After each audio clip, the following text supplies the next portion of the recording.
Today we're going to be looking at a cape from around 1890, so this is well over 125 years old.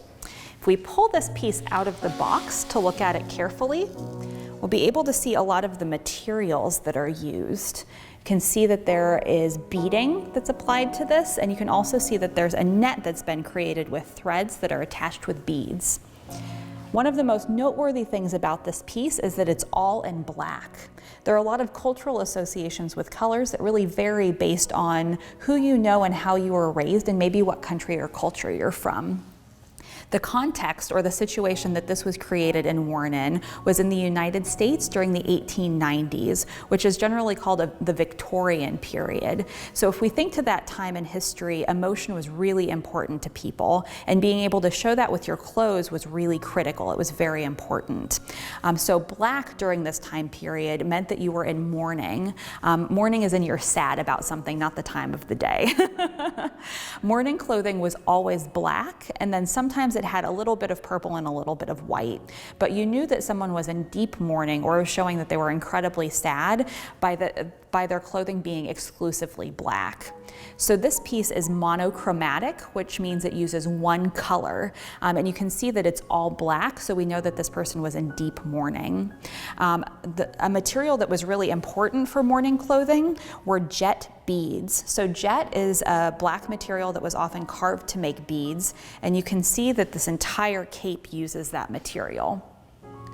It's one of the few materials that could be made into beads, one of the few black materials that could be made into beads, and you can see that it's used to great effect here. The idea with mourning clothing was that you could show people that you were upset about something, you were sad, and then that was showing that you had people you cared about in your life, which is a way of showing status or showing how important you were during this time period. It was especially important for women to do this because women really were the majority of mourning clothing. So you might think about sometimes in your own life that you've worn clothing that's specific to an event or to an emotion that you felt. Maybe you've gone to a party and you've worn something with bright colors or that's really fun, or maybe you've gone somewhere that's very serious and you've worn darker colors or something that's a little bit more formal. We can think in similar ways about someone wearing this, that really how they were trying to present themselves was reflected directly in their clothing decisions.